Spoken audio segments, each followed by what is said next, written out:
You اے ای اور بحرین کی جانب سے اسرائیل کے ساتھ تعلقات کو معمول پر لانے کے معاہدے پر دستخط کرنے کے بعد یو اے ای کی جانب سے امریکہ سے F-35 لینے کی درخواست کی گئی تھی، جسے اسرائیل کی جانب سے مخالفت کا سامنا کرنا پڑا۔ اسرائیل کی جانب سے مخالفت کا جواز مشرق وسطیٰ میں اپنی ٹیکنالوجیکل سپیریورٹی کو برقرار رکھنا بتایا گیا ہے۔ یو اے ای کے بعد اب قطر نے بھی F-35 لینے کے لیے آفیشیل لیٹر واشنگٹن بھیج دیا ہے۔ اس بارے میں اسرائیل کے انٹیلی جنس منسٹر نے اتوار کو کہا کہ اسرائیلی فوج کی ٹیکنالوجیکل سپیریورٹی کو برقرار رکھنے کے لیے قطر کو F-35 دینے کی کسی بھی ڈیل کی مخالفت کرتا رہے گا۔ اسرائیلی انٹیلی جنس منسٹر ایلی کوہن نے یہ کمنٹ اسرائیلی آرمی ریڈیو پر کیا جب ایک رویٹرز کی رپورٹ کے بارے میں سوال پوچھا گیا جس کے مطابق قطر نے F-35 خریدنے کے لیے آفیشیل ریکویسٹ واشنگٹن میں جمع کرا دی ہے۔ اس سوال پر کہ کیا اسرائیل کسی بھی ایسی ڈیل کی مخالفت کرے گا تو ایلی کوہن کا جواب تھا کہ ہاں، ہماری سیکیورٹی اور فوجی سپیریورٹی اس خطے میں ہمارے لیے سب سے زیادہ اہم چیزیں ہیں۔ ہمارا خطہ ابھی سوئٹزرلینڈ میں تبدیل نہیں ہوا ہے، جس کی وجہ سے ہم مشرق وسطیٰ میں کسی بھی ایسی ڈیل کی مخالفت کرتے رہیں گے جس سے ہماری ٹیکنالوجیکل سپیریورٹی کو خطرہ ہو۔ اب جبکہ چین ایک بلو واٹر نیوی بننے کی کوشش کر رہا ہے تو نیوکلیر پاورڈ سبمرینز بیجنگ کے لیے بہت زیادہ اہم ہو گئی ہیں۔ ماضی میں پیپلز لبریشن آرمی نیوی کا نیوکلیر پاورڈ سبمرینز فلیٹ اس کی لمیٹڈ کنسٹرکشن کیپیسٹی کی وجہ سے محدود تھا۔ ملک میں اس کام کے لیے صرف ایک شپ یارڈ موجود ہے، لیکن یہ یارڈ بہت زیادہ توسیع کے مراحل سے گزر رہا ہے۔ سیٹلائٹ تصاویر نے اس کی اضافی کنسٹرکشن کیپیسٹی کو ظاہر کیا ہے۔ چین کا نیوکلیر پاورڈ سبمرین فلیٹ مستقبل میں بڑھنا ہی تھا، لیکن اب یہ زیادہ تیز رفتاری سے انہیں بنا سکے گا۔ چین کی جانب سے اپنے نیوکلیر سبمرین فلیٹ میں کتنی سبمرینز شامل کی جائیں گی، یہ ایک بہت اہم معاملہ ہے۔ آفس آف نیول انٹیلی جنس کے مطابق چین کی جانب سے 6 سبمرینز کا اضافہ کیا جائے گا، جبکہ دیگر ماہرین جیسے ریٹائرڈ کیپٹن جیمز فیویل کے مطابق، جو کہ ڈائریکٹر آف انٹیلی جنس and information operations for U S navy Pacific flat رہ چکے ہیں، کے مطابق یہ اضافہ بہرحال 6 سبمرینز سے زیادہ ہوگا۔ بہرحال یہ بات طے ہے کہ اس میں اضافہ یقینی ہوگا۔ کمرشل سیٹلائٹ سے لی گئی تصاویر کے مطابق ہولو داؤ میں موجود بوہائے شپ یارڈ میں ایک نیا کنسٹرکشن ہال تعمیر کیا جا رہا ہے۔ یہ بلڈنگ 2015 میں تعمیر کیے گئے کنسٹرکشن ہال جیسا ہی ہے، جو کہ نیکسٹ جنریشن سبمرینز کی ڈیولپمنٹ کے لیے استعمال ہو سکتا ہے۔ نئے ہال میں 2 سبمرینز کی تعمیر بیک وقت کرنے کی گنجائش موجود ہے، اور اگر دوسرے ہال کو ملا لیا جائے تو 4 سبمرینز کی کنسٹرکشن کیپیسٹی ہے۔ اس کے علاوہ دوسری جانب ایک پرانا ہال بھی موجود ہے، جو کہ اگر ایکٹیو حالت میں ہو تو چائنا ایک وقت میں 4 سے 5 نیوکلیر پاورڈ سبمرینز تعمیر کر سکتا ہے۔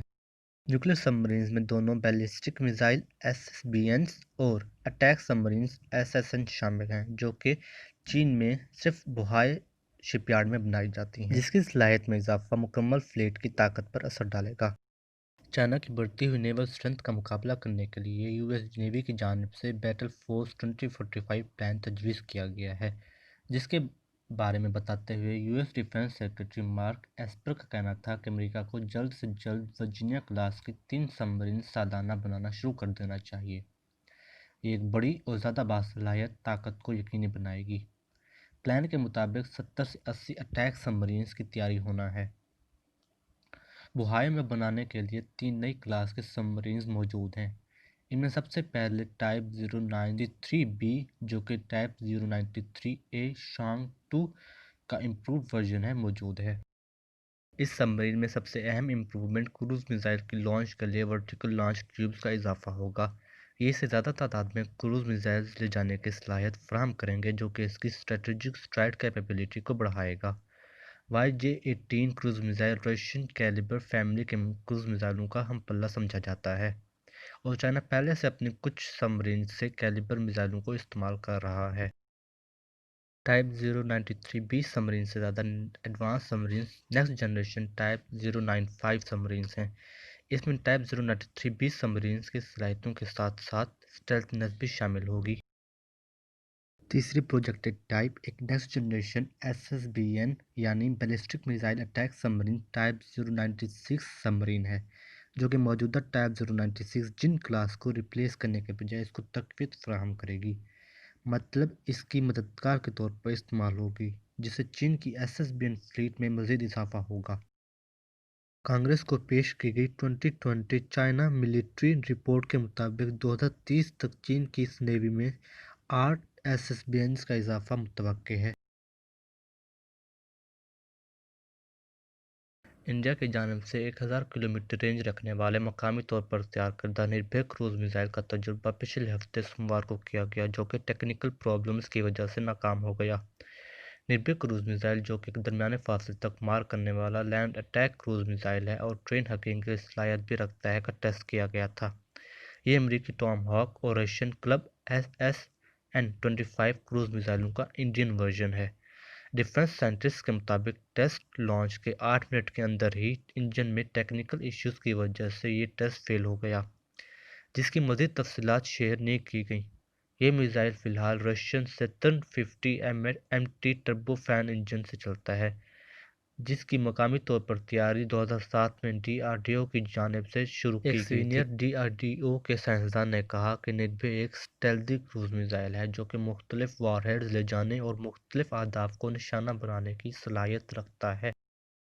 ایک آرمی آفیشل کا کہنا تھا کہ ٹام ہاک اور Nirbhay cruise missile ballistic parabola کو فالو نہیں کرتے، جبکہ ٹرین ہگنگ کے فینومینا کو فالو کرتے ہیں، جس سے ان کو ڈیٹیکٹ کرنا بہت مشکل ہے۔ اسی لیے انڈین آرمڈ فورسز کو اس کی ضرورت ہے۔ اس کا وزن 1500 کلوگرام، لمبائی 16 میٹر اور سپیڈ 0.97 ماک ہے، اور یہ 300 کلوگرام کے نیوکلیر اور روایتی وار ہیڈ کو لے جانے کی صلاحیت رکھتا ہے۔ نربھے کروز میزائل ایک ٹوئن سٹیپ میزائل ہے۔ اس کا سالڈ فیول راکٹ موٹر پہلے سٹیج کے طور پر کردار ادا کرتا ہے اور اسے کروز سپیڈ میں لانچ کرتا ہے، جس کے بعد ٹربو جیٹ انجن اس کی جگہ لے لیتا ہے۔